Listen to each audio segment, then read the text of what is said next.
ഇന്ന് തെക്കേ ഇന്ത്യയിലെ അതിപ്രശസ്തമായ ഹൃദയ ചികിത്സാ കേന്ദ്രമാണ് തിരുവനന്തപുരം നെയ്യാറ്റിൻകരയിലെ നിംസ് മെഡിസിറ്റി. ഇന്ത്യയിലെ തന്നെ അതിപ്രധാനമായ ഒരു കരൾ ചികിത്സാ കേന്ദ്രം കൂടിയാണ് നിംസ് മെഡിസിറ്റി. അതിവിപുലവും സുസജ്ജവുമായ ഒരു ട്രോമ കെയർ യൂണിറ്റ് കൂടി ഇവിടെ പ്രവർത്തിക്കുന്നുണ്ട്.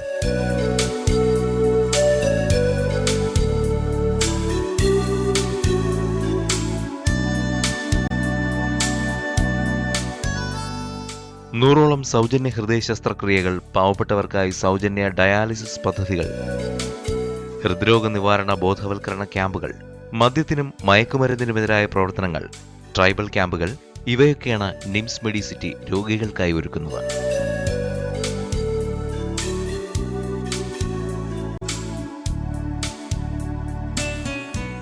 ഒരു ആരോഗ്യ സന്ദേശമാണ് ഇന്ന് നിംസ് മെഡിസിറ്റി. തെക്കൻ കേരളത്തിലെ അതിപ്രധാനമായ ഒരു മൾട്ടി സ്പെഷ്യാലിറ്റി ഹോസ്പിറ്റലും ദക്ഷിണേന്ത്യൻ ഹൃദയ ചികിത്സയുടെ തലസ്ഥാനവുമാണ് ഇന്ന് നിംസ്.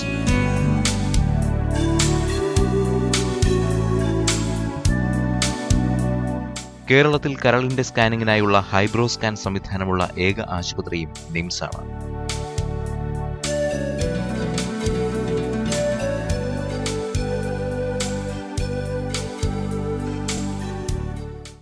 ഓരോ ട്രീറ്റ്മെൻറ്റ് നമ്മൾ നോക്കുമ്പോഴും ഇപ്പം നമ്മൾ കിഡ്നി ട്രീറ്റ്മെൻറ്റ്, ഇപ്പോൾ ഡയാലിസിസ്, അല്ലെങ്കിൽ ഇപ്പോൾ അതേമാതിരി തന്നെ ഗ്യാസ്ട്രോ, ഈ കരൾ രോഗബാധിതർ, ഇവർക്കെല്ലാം ഈ പറയുന്ന ട്രീറ്റ്മെൻ്റ് എല്ലാം തന്നെ വളരെയധികം കോസ്റ്റ്ലിയാണ്. ഇപ്പോൾ മരുന്നും അതേമാതിരി തന്നെ അതിൻ്റെ ചികിത്സാ രീതികളെല്ലാം തന്നെ ഇപ്പോൾ ഗ്യാസ്ട്രോ തന്നെ എൻഡോസ്കോപ്പി, ലിവർ സ്കാൻ, അപ്പോൾ ഇതൊക്കെ ഈ ഒരു ഫെസിലിറ്റീസ് ഏറ്റവും ബെസ്റ്റ് ഫെസിലിറ്റി നമുക്ക് പ്രൊവൈഡ് ചെയ്തുകൊണ്ട് ഏറ്റവും മികച്ച ചികിത്സ സാധാരണക്കാരന് ലഭ്യമാക്കുക എന്നുള്ളതാണ് നമ്മുടെ ലക്ഷ്യം. അപ്പോൾ അത് ഓരോ വർഷം കൂടുന്തോറും നമുക്കത് സാക്ഷാത്കരിക്കാനും അതിൻ്റെ ഉറപ്പും കൂടി വരുന്നു എന്നുള്ളത് വളരെയധികം അഭിമാനം നൽകുന്നൊരു കാര്യമാണ്.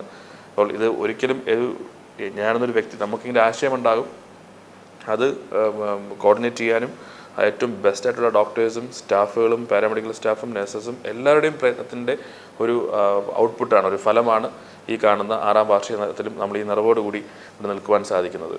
നമുക്കെല്ലാം അറിയാം, രോഗം ഈ ആശുപത്രിയിൽ രോഗികൾ എണ്ണം കൂടുന്നതനുസരിച്ച് നമുക്ക് പറയും ഇത്രയും ബിസിനസ് കൂടുകയാണ് എന്നൊരു ഫീൽ നമുക്കുണ്ടാകും. പക്ഷേ ഞാനിപ്പോഴും ഒരു സ്ഥാപനത്തിൻ്റെ ഒരു ആരോഗ്യ സ്ഥാപനം നടത്തുന്നതിൻ്റെ മുകളിൽ ഇരിക്കുമ്പോഴും ഞാൻ പറയുന്നത്, രോഗമെന്ന് പറഞ്ഞാൽ നമുക്കൊരു ചെറിയൊരു ജലദോഷം പോലും നമുക്കൊരു ദിവസം താങ്ങാൻ കഴിയില്ല. അപ്പോൾ ഈ സ്ഥിരമായിട്ടുള്ള ഈ ഹൃദയ, വൃക്ക, കരൾ രോഗികളുടെ ആ ഒരു അവസ്ഥ എന്ന് പറഞ്ഞാൽ വളരെയധികം ദുരിതപൂർണ്ണ ഒരവസ്ഥയാണ്. അപ്പോൾ ആ ഒരു ഇതിൽ ഏറ്റവും കൂടുതൽ അവർക്ക് നല്ലൊരു ട്രീറ്റ്മെൻറ്റും സപ്പോർട്ടും കൊടുക്കാൻ കഴിയണം. ബാക്കിയുള്ള എല്ലാ സ്ഥാപനങ്ങളിലും, ബാക്കിയുള്ള ആരോഗ്യ സ്ഥാപനങ്ങളിലും ഇവർക്കുള്ള ഈ ഹാർട്ട്, കിഡ്നി, ലിവർ അല്ലെങ്കിൽ അങ്ങനെയുള്ള മാരകമായിട്ടുള്ള അല്ലെങ്കിൽ ഈ ഒരു എന്താ പറയുക, നമ്മളൊരു തുടർ ചികിത്സ എന്നും ആവശ്യം വരുന്ന ഈ രോഗങ്ങൾക്കെല്ലാം ഒരു പ്രത്യേക ഒരു പാക്കേജുകൾ തയ്യാറാക്കിയാൽ ഗുണമുണ്ടായിരിക്കും എന്ന് ഈ അവസരത്തിൽ ഞാൻ പറയാൻ ആവശ്യപ്പെടുന്നു. മുഖസൗന്ദര്യം വർദ്ധിപ്പിക്കുന്ന കോസ്മെറ്റിക് സർജറി മുതൽ അതിസങ്കീർണമായ ഓപ്പൺ ഹാർട്ട് സർജറി വരെയുള്ള ഓപ്പറേഷനുകൾ നിത്യേന നിംസിൽ നടക്കുന്നുണ്ട്. അത്യാധുനിക യന്ത്രസജ്ജീകരണങ്ങളുള്ള ഓപ്പറേഷൻ തിയേറ്ററുകളും സേവനം മാത്രം ലക്ഷ്യമിട്ട് പ്രവർത്തിക്കുന്ന അനുഭവസമ്പന്നരായ ഡോക്ടർമാരുടെ നീണ്ട നിരയുമാണ് നിംസിനെ വേറിട്ടതും വ്യത്യസ്തവുമാക്കുന്നത്. എഡിൻബറോ റോയൽ കോളേജ് ഓഫ് സർജൻസിന്റെ കേരളത്തിലെ ആദ്യ പരീക്ഷാ കേന്ദ്രം കൂടിയാണ് നിംസ് ഹോസ്പിറ്റൽ. ഇന്ത്യയിൽ തന്നെ മുംബൈ, ഹൈദരാബാദ്, ചെന്നൈ എന്നീ 3 സ്ഥലങ്ങളിൽ മാത്രമാണ് മുമ്പ് പരീക്ഷ സൗകര്യം ഉണ്ടായിരുന്നത്. General medicine, cardiology, cardiothoracic, gynaecology, general surgery, paediatric, neonatology, cosmetic and plastic surgery, orthopaedic, urology, gastroenterology, surgical gastro radiology, ophthalmology, nephrology, urology, neurosurgery, ENT, anaesthesiology, diabetology, pulmonology, dermatology, physiotherapy, pain and palliative care, microbiology, pathology എന്നീ medical ശാഖകൾക്കെല്ലാം നിംസിൽ പ്രത്യേകം ഡിപ്പാർട്ട്മെന്റും അനുഭവസമ്പന്നരായ ഡോക്ടർമാരുടെ ടീമും ഉണ്ട്.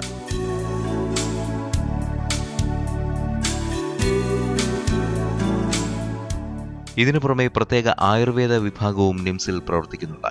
ആധുനിക പഠന സൗകര്യങ്ങളുള്ള ഒരു ഡെന്റൽ കോളേജും നഴ്സിംഗ് കോളേജും നിംസ് മെഡിസിറ്റിയുടെ ഭാഗമായി നിലകൊള്ളുന്നു.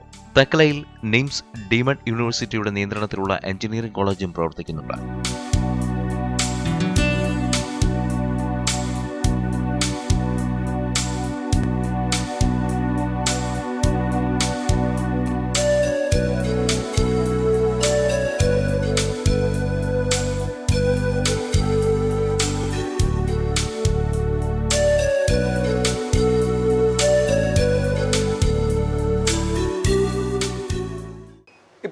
ഡയാലിസിസ് യൂണിറ്റിൽ നടക്കുന്നത് ഹീമോ ഡയാലിസിസ് എന്ന പ്രക്രിയയാണ് കണ്ടിരിക്കുന്നതെങ്കിലും പലതരം ചികിത്സാ രീതികൾ ഇതിന് ബദലായി ഉണ്ട്.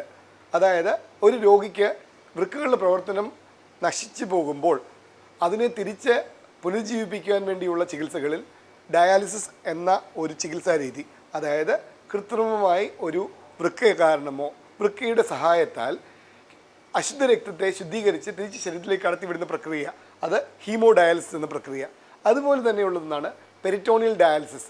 അത് വയറിനകത്തുള്ള ഒരു ആവരണത്തെ തന്നെ കൃത്രിമമായ വൃക്കയാക്കി കണ്ടുകൊണ്ട് ജലത്തെ വയറിനകത്തേക്ക് കടത്തിവിടുകയും അതിനെ കുറേ സമയം വയറിനകത്ത് തങ്ങി നിർത്തുകയും അങ്ങനെ ശരീരത്തിൽ ദുഷിച്ച വസ്തുക്കളെ പുറത്തേക്ക് തള്ളുകയും ചെയ്യുന്ന ഒരു പ്രക്രിയയാണ് പെരിറ്റോണിയൽ ഡയാലിസിസ്. ഇന്ന് നിംസ് ഹോസ്പിറ്റലിൽ നമ്മൾ നടത്തിക്കൊണ്ടിരിക്കുന്നത് ഡയാലിസിസിന് പുറമേ കുട്ടികൾക്കുണ്ടാകാവുന്ന വൃക്ക രോഗങ്ങൾ, നെഫ്രോട്ടിക് സിൻഡ്രോം, നെഫ്രൈറ്റിസ് എന്നിത്യാദി രോഗങ്ങൾ, അതുപോലെ തന്നെ ചില വിഷപദാർത്ഥങ്ങളെ ശരീരത്തിൽ നിന്ന് കടത്തിവിടുവാനുള്ള മാറ്റിയെടുക്കുവാനുള്ള ചികിത്സാ രീതികൾ, കിഡ്നിയുടെ ബയോപ്സികൾ എന്നിത്യാദി ചികിത്സകൾ വളരെയധികം പുരോഗമിച്ച് നിംസിൽ നടന്നുകൊണ്ടിരിക്കുന്നു. ഇന്ന് ഹീമോ ഡയാലിസിനെ പറ്റി നിങ്ങളോട് പറയുകയുണ്ടായി. അതുപോലെ തന്നെ നമ്മൾക്ക് അടിയന്തരമായി ചെയ്യാവുന്ന ചില സഹായ ചികിത്സകൾ, അതായത് ഒരു പോർട്ടബിൾ ഡയാലിസിസ്. ICUവിൽ പേഷ്യൻ്റ് സിക്കായിരിക്കുന്നു, വൃക്കകളുടെ പ്രവർത്തനം കേടായിരിക്കുന്ന സമയത്ത് എങ്ങനെയാണ് അവരെ ഡയാലിസിസ് യൂണിറ്റിലേക്ക് കൊണ്ടുവരുന്നത്, അത് ബുദ്ധിമുട്ടാകുമ്പോൾ ഒരു പോർട്ടബിൾ RO പ്ലാന്റ് അല്ലെങ്കിൽ ഒരു പോർട്ടബിൾ ഡയാലിസിസ് യൂണിറ്റ് ഉണ്ട് എന്നുണ്ടെങ്കിൽ അവർക്ക് അവിടെ തന്നെ ചികിത്സ ചെയ്തു കൊടുക്കാൻ സാധിക്കും. ഞാനിപ്പോൾ കയ്യിൽ നിങ്ങളോട് കാണിച്ചുകൊണ്ടിരിക്കുന്നത് ഒരു സ്കഫ് മെഷീനാണ്. അതായത് പെട്ടെന്ന് അടിയന്തരമായി ശരീരത്തിൽ അധികമായുള്ള ഫ്ലൂയിഡ് ഓവർലോഡ് വരുന്ന സമയത്ത് ശരീരത്തിലെ ആ ഫ്ലൂയിഡിനെ മാത്രം വെളിയിൽ കളയത്തക്ക രീതിയിലുള്ള ഒരു പമ്പാണിത്. സാധാരണ ഡയാലിസിസ് മെഷീനിലുള്ള പമ്പ് പോലെ തന്നെ ഇതിൻ്റെ പ്രവർത്തനം കൊണ്ട് ശരീരത്തിലെ രക്തത്തെ നല്ല സ്പീഡിൽ പുറത്തേക്ക് വലിച്ചെടുത്തിന് ആവശ്യത്തിലധികമുള്ള ജലത്തെ പുറന്തള്ളുവാൻ ഈ മെഷീൻ സഹായിക്കുന്നതാണ്. ഇതിൻ്റെ ഒരു പരിഷ്കരിച്ച പതിപ്പാണ് പോർട്ടബിൾ ഡയാലിസിസ് യൂണിറ്റ് ഉണ്ടാകുന്നത്. അതുപോലെ തന്നെ നമ്മൾ ചെയ്യുന്ന മറ്റ് ചികിത്സാ വിധികളിലൊന്നാണ് കിഡ്നി ബയോപ്സി. പലതരം രോഗങ്ങളിലും ബയോപ്സി ക്യാൻസർ കണ്ടുപിടിക്കാൻ വേണ്ടിയാണെങ്കിൽ വൃക്കകളുടെ രോഗത്തിൽ ക്യാൻസറിനുള്ള ഡയഗ്നോസിസായി അല്ല ബയോപ്സി ചെയ്യുന്നത്, മറിച്ച് കിഡ്നിയുടെ ഒരു അംശം എടുത്തിട്ട് പലതരം ടെസ്റ്റുകൾക്ക് വിധേയമാക്കി അത് ഏത് തരം രോഗമാണെന്ന് നിർണയിച്ച് അതിനുതകുന്ന ചികിത്സ കൊടുക്കുകയാണ് ശാസ്ത്രീയമായ നെഫ്രോളജി ചികിത്സാവിധി. പണ്ട് അതത്ര സുസജ്ജമല്ലായിരുന്ന കാലങ്ങളിൽ പോലും ചില അവസരങ്ങളിൽ മാത്രം ബയോപ്സി ചെയ്തിരുന്നെങ്കിൽ ഇന്ന് വളരെയധികം സെൻറ്ററുകൾ കിഡ്നി ബയോപ്സിയെ ഒരു വളരെ പ്രാധാന്യമറിയിക്കുന്ന ചികിത്സാവിധിയായി നിർണ്ണയിക്കുകയും അതിന് പ്രകാരം ചികിത്സ മുന്നോട്ട് കൊണ്ടുപോകാൻ നമുക്ക് സാധിക്കുകയും ചെയ്യുന്നുണ്ട്. പെരിറ്റോണിയൽ ഡയാലിസിസ് ഞാൻ പറഞ്ഞപ്പോൾ അത് ചെയ്യുന്നത് സാധാരണ ആശുപത്രികളിൽ രോഗി വന്ന് ചെയ്യുന്ന ഒന്നാണ്. എന്നാൽ നമ്മുടെ രോഗികൾക്ക് നമ്മൾ കൊടുക്കുന്ന മറ്റ് ചികിത്സാ വിധികളൊന്നാണ് CAPD, അതായത് കണ്ടിന്യൂസ് ആംബുലേറ്ററി പെരിറ്റോണിയൽ ഡയാലിസിസ്. പല രോഗികളും ഇന്ന് അവരവരുടെ കർമ്മമണ്ഡലത്തിൽ കർമ്മനിരതരായിരിക്കുന്ന സമയത്ത് ഒരു 4 മണിക്കൂർ ആശുപത്രിയിൽ വന്ന് ഡയാലിസിസ് ചെയ്യാൻ ബുദ്ധിമുട്ടാകുമ്പോൾ അത് അവരുടെ ജോലിയെയും വരുമാനത്തെയും ബാധിക്കുമ്പോൾ ഇതേ ചികിത്സ ഡയാലിസിസ് തന്നെ സർവ്വസ്വാതന്ത്ര്യത്തോടു കൂടി അവരവരായിരിക്കുന്നതിനുള്ളിൽ ചെയ്യാൻ സാധിക്കുന്ന ഒന്നാണ് CAPD. അതായത് വയറിനുള്ളിൽ ഒരു ചെറിയ ഓപ്പറേഷൻ ചെയ്ത് ഒരു ട്യൂബ് അകത്തോട്ട് ഇടുകയാണെങ്കിൽ അതിന് പ്രകാരം രോഗിക്ക് തനിയെ തന്നെ ചെയ്യാവുന്ന ഒരു ഡയാലിസിസാണ് CAPD. ഇപ്പോൾ കിഡ്നി ട്രാൻസ്പ്ലാന്റേഷൻ, കുട്ടികളുടെ കിഡ്നി രോഗങ്ങൾക്കുള്ള ചികിത്സകൾ, കിഡ്നി ബയോപ്സി, എല്ലാത്തരം ഡയാലിസിസുകളും ഹീമോഫിൽട്രേഷൻസും എല്ലാം നമ്മളുടെ ആശുപത്രിയിൽ ചെയ്യുന്നുണ്ട്. അതുപോലെ കാരുണ്യ, മറ്റ് സൗജന്യ ചികിത്സാ സഹായങ്ങൾ ഇത് കൊടുത്തുകൊണ്ടും ഡയാലിസിസ് രോഗികൾക്ക് വളരെയധികം പ്രാധാന്യമുള്ള സഹായം ചെയ്യുവാൻ നിംസ് ഹോസ്പിറ്റൽ സുസജ്ജമായി മുൻപോട്ട് വന്നിരിക്കുകയാണ്. പെരിറ്റോണിയൽ ഡയാലിസിസ് എന്ന ചികിത്സാവിധി ചെയ്യുന്നതിന് ഉപയോഗിക്കുന്ന പെരിറ്റോണിയൽ ഡയാലിസിസ് കത്തീറ്റർ സെറ്റ്, ഇതുപയോഗിച്ചാണ് വയറിനുള്ളിലേക്ക് ഒരു ദ്വാരമുണ്ടാക്കുകയും അതിൽ കൂടി ഒരു ട്യൂബ് ഉള്ളിൽ കടത്തി വയറിൻ്റെ ആവരണത്തിൽ തന്നെ ഡയാലിസിസ് മെംബ്രെയിനായി ഉപയോഗിച്ച് ഡയാലിസിസ് ചെയ്യുന്നത്. അതിനുപയോഗിക്കുന്നത് സാധാരണ കൊടുക്കുന്ന സലൈനോ ഡെക്സ്ട്രോസോ പോലെ സൊല്യൂഷൻ അല്ല, മറിച്ച് ഡയാലിസിസ് ഫ്ലൂയിഡ്സ് തന്നെ, പെരിറ്റോണിയൽ ഡയാലിസിസ് ഫ്ലൂയിഡ് തന്നെയാണ്. അതിന് വേണ്ടുന്ന പലതരം ട്യൂബിങ്സും അവൈലബിൾ ആണ്.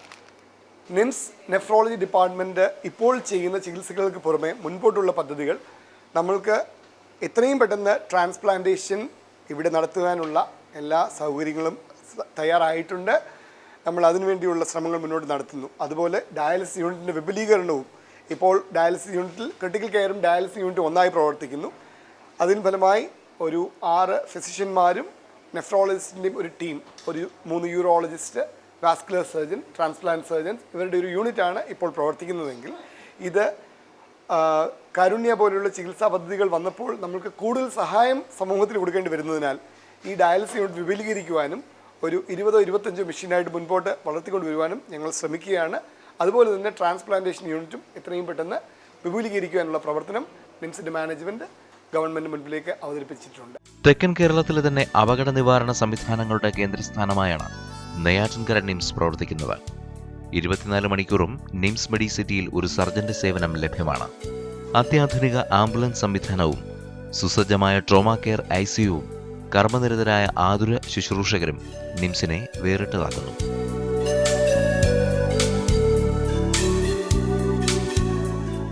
വാഹനാപകടം, ഹാർട്ട് അറ്റാക്ക്, തീപ്പൊള്ളൽ, അഗ്നി, ജലം എന്നിവ മൂലമുള്ള അപകടങ്ങൾ എന്നിവയൊക്കെ നിംസ് ട്രോമാ കെയറിൽ അതിവിദഗ്ധമായി കൈകാര്യം ചെയ്യപ്പെടുന്നു. രംഗബോധമോ സമയബോധമോ ഇല്ലാതെയാണ് അപകടങ്ങൾ എപ്പോഴും എത്തിച്ചേരുക. അതിനാൽ തന്നെ നിംസിലെ ട്രോമാ കെയറിനൊപ്പം തന്നെ റേഡിയോളജി ഡിപ്പാർട്ട്മെന്റും 24 മണിക്കൂറും പ്രവർത്തിക്കുന്നതാണ്. നിംസ് മെഡിസിറ്റിയുടെ ഭാവി പ്രോജക്ട്സ് എന്ന് പറഞ്ഞാൽ ഇപ്പോൾ നമുക്ക് മുന്നിൽ നിൽക്കുന്നത് നേരത്തെ പറഞ്ഞ എമർജൻസി ഡിപ്പാർട്ട്മെൻറ്റ്, ഈ അത്യാഹിതം കേരളത്തിൽ ആദ്യമായി ഒരു സൗജന്യ അത്യാഹിതം സൗജന്യമായിട്ട് പൂർണ്ണമായ സൗജന്യത്തോടു കൂടി ഈ ആക്സിഡൻറ്റിൽ വരുന്ന അത്യാഹിതത്തിൽപ്പെടുന്ന രോഗികളെ രക്ഷിക്കാൻ പറ്റണം എന്നുള്ള ഒരു മിഷനാണ് നിംസിൻ്റെ ഏറ്റവും മുന്നോട്ട് നിൽക്കുന്ന ഒരു പ്രോജക്റ്റ്. അതുപോലെ തന്നെ ഏറ്റവും കൂടുതൽ ഇപ്പം ഒരു മെഡിക്കൽ കോളേജ് ഇങ്ങനെ നിംസ് മെഡിസിറ്റിയുടെ ഭാഗത്തായിട്ട് വരുന്നു. മെഡിക്കൽ കോളേജിൻ്റെ ഏറ്റവും കൂടുതൽ നമുക്ക് വേണ്ടുന്നത് പേഷ്യൻസ് ടേൺ ഓവർ ഉള്ളൊരു ആശുപത്രിയാണ്. അപ്പോൾ നിംസ് മെഡിസിറ്റിയുടെ ആ ഒരു പേഷ്യൻസ് ടേൺ ഓവറിൽ നമുക്ക് നല്ലൊരു മെഡിക്കൽ കോളേജ് തന്നെ ഇവിടെ നല്ല രീതിയിലുള്ള ഡോക്ടേഴ്സിനെ, നല്ല കൂടുതൽ എക്സ്പോഷറുള്ള അല്ലെങ്കിൽ കൂടുതൽ പ്രാക്ടിക്കൽ ഓറിയൻ്റ് ആയിട്ടുള്ള നല്ല ഡോക്ടേഴ്സിനെ വാർത്തെടുക്കാൻ സാധിക്കും എന്നുള്ളതാണ് മെഡിക്കൽ കോളേജിൻ്റെ പ്രവർത്തനം നടന്നുകൊണ്ടിരിക്കുന്നു. അതുപോലെ തന്നെ നമ്മൾ ക്യാൻസർ, നമുക്കറിയായിരിക്കും ഏറ്റവും കൂടുതൽ നമുക്കുള്ള ഒരു മനുഷ്യൻ പോകുന്ന ഒരു പ്രതീക്ഷ കൈവിടുന്ന ഒരു രോഗമാണ് ക്യാൻസർ എന്ന് പറഞ്ഞാൽ. ഇപ്പം ക്യാൻസർ ഇപ്പം ഡോക്ടർമാർ പറയും സെക്കൻഡ് സ്റ്റേജ് ആയി, അല്ലെങ്കിൽ നമ്മൾ സാധാരണക്കാരും പറഞ്ഞു തുടങ്ങി തേർഡ് സ്റ്റേജ് ആയി, സെക്കൻഡ് സ്റ്റേജ് കഴിഞ്ഞു എന്നൊക്കെ. അപ്പോൾ ആ ഒരു സെക്കൻഡ് സ്റ്റേജ് എന്നൊക്കെ പറയുമ്പോൾ നമ്മൾ തന്നെ തീരുമാനം മനസ്സിലെടുക്കുന്നു, ഇനി രക്ഷയില്ല, അവൻ മരണപ്പെടും എന്നുള്ളത്. അപ്പോൾ അത്രയും സങ്കീർണമായ അല്ലെങ്കിൽ അത്രയും വലിയൊരു രോഗത്തിന് ട്രീറ്റ്മെൻറ്റുകൾ പല സ്ഥലങ്ങളിലും പല രാജ്യങ്ങളിലും അഡ്വാൻസ്ഡ് ആയിട്ടുള്ള കണ്ടുപിടുത്തങ്ങളായി കഴിഞ്ഞു. അപ്പോൾ ആ ഒരു ഇതിൽ ഏറ്റവും ബെസ്റ്റ് അഡ്വാൻസ്ഡ് ആയിട്ടുള്ള ഒരു ക്യാൻസർ യൂണിറ്റാണ് നിംസിൻ്റെ ഒരു സ്വപ്നം എന്ന് നമ്മൾ പറയുന്നു.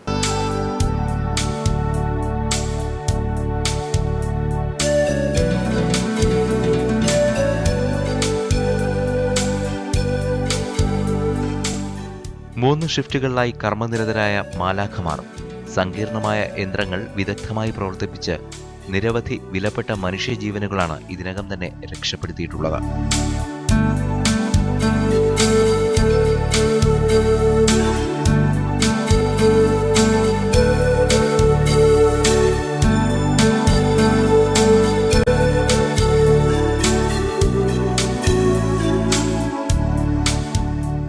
ഡിജിറ്റൽ എക്സ്റേ, സമഗ്രവും സമ്പൂർണമായ CT സ്കാൻ സംവിധാനം എന്നിവയൊക്കെ ഇവിടെ സുസജ്ജമാണ്.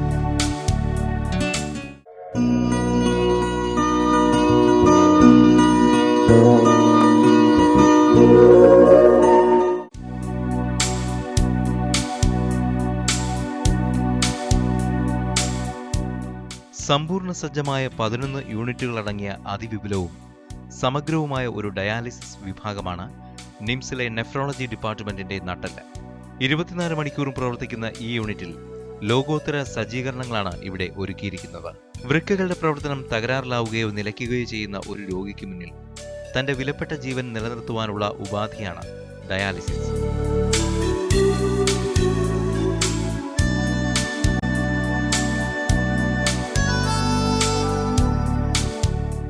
ഓസ്മോസിസ്, റിവേഴ്സ് ഓസ്മോസിസ് തത്വത്തിലൂടെ പ്രവർത്തിക്കുന്ന കൃത്രിമ വൃക്കകൾ തന്നെയാണ് ഡയാലിസിസ് മെഷീൻ. ഡോക്ടർ മഞ്ജു തമ്പിയുടെയും ഡോക്ടർ ഷിജു തോമസിന്റെയും കീഴിൽ 24 മണിക്കൂറും പ്രവർത്തിക്കുന്ന നെഫ്രോളജി ഡിപ്പാർട്ട്മെന്റ് തെക്കൻ കേരളത്തിലെ വൃക്കരോഗികൾക്ക് വലിയൊരു സാന്ത്വന സ്പർശമാണ് പകരുന്നത്. അടിക്കടി ഡയാലിസിസ് വേണ്ടിവരുന്ന രോഗികൾക്ക് വലിയൊരു കൈത്താങ്ങായി വെറും 800 രൂപയ്ക്കാണ് ഇവിടെ ഡയാലിസിസ് ചെയ്യുന്നത്. തികച്ചും വേദനാരഹിതമായ ഡയാലിസിസ് ചിലവ് കുറഞ്ഞതും ലളിതവുമാണ്. 4 മണിക്കൂറുകളോളം ആശുപത്രിയിൽ ചിലവഴിക്കുന്ന ഒരു രോഗിക്ക് തൊട്ടടുത്ത മണിക്കൂറിൽ തന്നെ സാധാരണ ജീവിതത്തിലേക്ക് മടങ്ങി വരുവാനും സാധാരണ ജോലികൾ തുടരുവാനും സാധിക്കും. രോഗി സ്വയം ബൈക്കോടിച്ച് ആശുപത്രിയിലെത്തി ഡയാലിസിസ് കഴിഞ്ഞ് മടങ്ങുന്ന കാഴ്ചകൾ നിംസിൽ സാധാരണമാണ്. ഇന്ന് ഇന്ത്യയിൽ ലഭ്യമാകുന്നതിൽ വെച്ച് ഏറ്റവും അത്യാധുനികമായ യന്ത്ര സംവിധാനങ്ങളും മെഡിക്കൽ സ്റ്റാഫുമാണ് നിംസിലെ നെഫ്രോളജി ഡിപ്പാർട്ട്മെന്റിനെ വേറിട്ടതാക്കുന്നത്. ഇന്ന് ദക്ഷിണേന്ത്യയിലെ തന്നെ അതിപ്രശസ്തമായ ഒരു ഡയാലിസിസ് സെന്ററാണ് നിംസിൽ പ്രവർത്തിക്കുന്നത്. ലോകോത്തര ഉപകരണങ്ങളും ആധുനിക വൈദ്യശാസ്ത്രത്തിലെ പുതിയ കണ്ടുപിടുത്തങ്ങളും സ്പന്ദനങ്ങളും പാവപ്പെട്ടവർക്കായി എത്തിച്ചു കൊടുക്കുവാനുള്ള നിംസ് ആശുപത്രിയുടെ കർമ്മശേഷിയുടെയും സമർപ്പണത്വരയുടെയും കയ്യൊപ്പ് പതിഞ്ഞ ശക്തമായ ഒരു സാന്നിധ്യമാണ് നിംസിലെ ഡയാലിസിസ് യൂണിറ്റ്. വെറും 800 രൂപയ്ക്ക് ഡയാലിസിസ് സാധ്യമാകുന്ന ഒരു ആതുരാലയം. സേവനം മാത്രം ലക്ഷ്യം വെച്ച് പ്രവർത്തിക്കുന്ന തെക്കൻ കേരളത്തിന്റെ സ്വന്തം നിംസ്. അതൊരു ആശുപത്രിയുടെ നാമവുമല്ല, ഒരു ജീവൻ രക്ഷാ സ്പന്ദനമാണ്. 1000 രോഗികൾക്ക് ആശ്വാസമരളിയ ഒരു സേവന സ്പർശമാണ്. നിംസിലെ ഡിപ്പാർട്ട്മെൻറ്റ് ഓഫ് നെഫ്രോളജിയിൽ നമുക്ക് എല്ലാ ട്രീറ്റ്മെൻറ്റ് ഫെസിലിറ്റീസും ഇപ്പോൾ അവൈലബിൾ ആണ്. നമ്മളിപ്പോൾ കാണുന്നത് ഇവിടുത്തെ ഹീമോഡയാലിസിസ് യൂണിറ്റാണ്. ഹീമോഡയാലിസിസ് നമുക്കിവിടെ 11 യൂണിറ്റാണ് ഇപ്പോൾ ഉള്ളത്. ഇത് കൂടാതെ തന്നെ നമുക്ക് എമർജൻസി ആയിട്ട് ചില പേഷ്യൻസിന് ഓപ്പറേഷൻ കഴിഞ്ഞ പേഷ്യൻസിനായാലും ICUവിൽ കിടക്കുന്ന പേഷ്യൻസിനായാലും പോർട്ടബിളായിട്ട് ഡയാലിസിസ് ചെയ്യാനുള്ള സൗകര്യം, അതായത് നമുക്ക് ICUവിൽ പേഷ്യൻ്റെ ബെഡ് സൈഡിൽ ഡയാലിസിസ് ചെയ്യാനുള്ള സൗകര്യവും നമുക്കിവിടെയുണ്ട്. ഇതാണ് ഒരു ഡയാലിസിസ് മെഷീൻ. ഒരു ടിപ്പിക്കൽ ഡയാലിസിസ് മെഷീൻ ഇങ്ങനെ ഇരിക്കും. ഇതിനകത്ത് നമ്മൾ എപ്പോഴും കേട്ടിട്ടുണ്ട് ആർട്ടിഫിഷ്യൽ കിഡ്നി വച്ചിട്ടാണ് ഡയാലിസിസ് ചെയ്യുന്നതെന്ന്. ഇതാണ് ഒരു ആർട്ടിഫിഷ്യൽ കിഡ്നി. ഈ ആർട്ടിഫിഷ്യൽ കിഡ്നിയിലേക്ക് ബ്ലഡ് കടത്തി വിടുന്നു. ഇതിനകത്ത് ചെറിയ നൂലുകളുണ്ട്. ആ നൂലുകൾക്കകത്തൂടെ ബ്ലഡ് പോകുമ്പോൾ ഇവിടെ ഇങ്ങനെ കാണാൻ പറ്റും, ചെറിയ നൂലുകളുണ്ട്. ഇതിനകത്തൂടെ ബ്ലഡ് കടത്തി വിടുകയാണ് ചെയ്യുന്നത്. അപ്പോൾ ഈ നൂലുകളുടെ വെളിയിലായിട്ട് ഒരു ഡയാലിസേറ്റ് ഫ്ലൂയിഡ് ഉണ്ട്, ഒരു ദ്രാവകം നമ്മൾ കടത്തി വിടുന്നുണ്ട് ഈ പോർട്ട് വഴി. അപ്പോൾ ഇതുവഴി വന്ന് ആ ഡയാലിസിസ് ഫ്ലൂയിഡ് ഇതിനകത്തേക്ക് പോകുന്നുണ്ട്. അപ്പോൾ ബ്ലഡ് ഇതുവഴി പോയി പുറത്തേക്ക് വരുന്നതിനൊപ്പം തന്നെ ഡയാലിസിസ് ഫ്ലൂയിഡ് എതിർ ദിശയിൽ ഈ ആർട്ടിഫിഷ്യൽ കിഡ്നിക്കകത്തൂടെ പോകുമ്പോൾ ബ്ലഡിനകത്തുള്ള വേസ്റ്റുകൾ, യൂറിയ, ക്രിയാറ്റിനിൻ മുതലായ വേസ്റ്റുകൾ, നോർമലി വൃക്കകൾ വഴി മൂത്രം വഴി പുറത്ത് പോകേണ്ട വേസ്റ്റുകൾ ഈ ഡയാലിസിസ് ഫ്ലൂയിഡിൽ വന്ന് അടിയും. ആ ഡയാലിസിസ് ഫ്ലൂയിഡ് നമ്മൾ വേസ്റ്റായിട്ട് പുറത്ത് കളയുകയാണ് ചെയ്യുന്നത്. ഇതിപ്പോൾ ഒരു ഡയാലിസിസ് ചെയ്യുന്നത് നമുക്ക് 2 രീതിയിൽ ബ്ലഡ് ശരീരത്തിൽ നിന്ന് പുറത്തേക്ക് എടുക്കാം. ഒന്ന് ഒരു കാനുല വഴി. ആ കാനുല ആണെങ്കിൽ അതിന് 2 പോർട്ട് കാണും. ഒരു പോർട്ട് ബ്ലഡ് പുറത്തേക്ക് എടുത്ത് ശുദ്ധീകരിക്കാൻ, ആ ശുദ്ധീകരിച്ച ബ്ലഡ് തിരിച്ച് ശരീരത്തിനകത്തേക്ക് പോകാനായിട്ട് മറ്റൊരു പോർട്ടും ഉണ്ടാവും. ഈ ഫിസ്റ്റുല എന്ന് പറയുന്നതാണ് പെർമനൻ്റ് ആയിട്ട് സാധാരണ പേഷ്യൻസ് ഡയാലിസിസിന് വേണ്ടി യൂസ് ചെയ്യുന്നത്. അത് കൈയുടെ അകത്ത് ഒരു ആർട്ടറിയും വെയിനും തമ്മിൽ ഘടിപ്പിച്ചിട്ടാണ് ഒരു ഫിസ്റ്റുല ഉണ്ടാക്കുന്നത്. ആ ഫിസ്റ്റുലയിൽ തന്നെ നമ്മൾ 2 സൂചികൾ ഉപയോഗിച്ച് ഒരു സൂചി വഴി ബ്ലഡ് പുറത്തേക്ക് എടുത്ത്, ഇപ്പോൾ നമ്മൾ ഈ കാണുന്നത് ഫിസ്റ്റുല വഴി ചെയ്യുന്ന ഡയാലിസിസ് ആണ്. ബ്ലഡ് ഒരു നീഡിൽ വഴി പുറത്തേക്ക് എടുത്ത് ആർട്ടിഫിഷ്യൽ കിഡ്നിയിലൂടെ കടത്തിവിട്ട് ശുദ്ധീകരിച്ച് മറ്റൊരു നീഡിൽ വഴി തിരിച്ച് ശരീരത്തിനകത്തേക്ക് കയറ്റി വിടുകയാണ് ചെയ്യുന്നത്. ഇതാണ് ഒരു ടിപ്പിക്കലായിട്ട് കാണുന്ന ഒരു ഫിസ്റ്റുല. ഈ ഫിസ്റ്റുലയിൽ നമുക്ക് ഈ നീഡിൽ വഴി ബ്ലഡ് പുറത്തേക്ക് എടുത്ത് മെഷീനിലേക്ക് കടത്തിവിട്ട് ശുദ്ധീകരിച്ച രക്തം തിരിച്ച് വരുന്ന പോർട്ടാണ് ഇത്. ഈ ഒരു പോർട്ട് വഴി, ഈ നീഡിൽ വഴിയാണ് ബ്ലഡ് തിരിച്ച് ശരീരത്തിലേക്ക് കടത്തിവിടുന്നത്. ഒരു ഡയാലിസിസ് സെഷൻ സാധാരണഗതിയിൽ 4 മണിക്കൂറത്തേക്കാണ് നീണ്ടു നിൽക്കുന്നത്. കൃത്യമായി പറഞ്ഞാൽ ആഴ്ചയിൽ 3 തവണ, അതായത് 12 മണിക്കൂർ ചെയ്യുക എന്നുള്ളതാണ് ഒരു സാധാരണ ഡയാലിസിസ് രോഗിക്ക് വേണ്ടുന്ന ഡോസ്. അപ്പോൾ പലപ്പോഴും നമുക്കറിയാം ഇവിടെ ഇന്ത്യയിൽ നമുക്ക് ഇൻഷുറൻസ് സപ്പോർട്ട് കുറവാണ്. നമ്മൾ വെസ്റ്റേൺ സ്റ്റാറ്റിസ്റ്റിക്സ് വെച്ചിട്ട്, പാശ്ചാത്യരുടെ സ്റ്റാറ്റിസ്റ്റിക്സ് വെച്ചിട്ടാണ് ഈ ഒരു 12 മണിക്കൂർ ഒരാഴ്ചയിൽ വേണമെന്ന് പറയുന്നത്. പക്ഷെ പലപ്പോഴും നമ്മുടെ രോഗികൾ നിർധനരാണ്. അവർക്ക് സ്വന്തം പോക്കറ്റിൽ നിന്ന് തന്നെ പൈസ എടുത്ത് ഇത്രയും ഒരു ഡയാലിസിസ് ചെയ്യാനായിട്ട് ഒരുപക്ഷെ സൗകര്യം ഉണ്ടാവില്ല. അതുകൊണ്ട് തന്നെ നമ്മൾ പലപ്പോഴും ഈ ആഴ്ചയിൽ 3 എന്നുള്ളത് 2ആയി ചുരുക്കേണ്ടി വന്നേക്കും. നമുക്ക് തന്നെ അറിയാം, നമ്മൾ ഭക്ഷണം കഴിക്കുന്നത് ഒരു ദിവസം 3 നേരമാണ് ഭക്ഷണം കഴിക്കേണ്ടത്. അപ്പോൾ നമ്മൾ കുറച്ച് ഒരു നേരം, മാസങ്ങളോ വർഷങ്ങളോ ഒരു നേരം ഭക്ഷണം കഴിച്ചാൽ എന്ത് പറ്റും?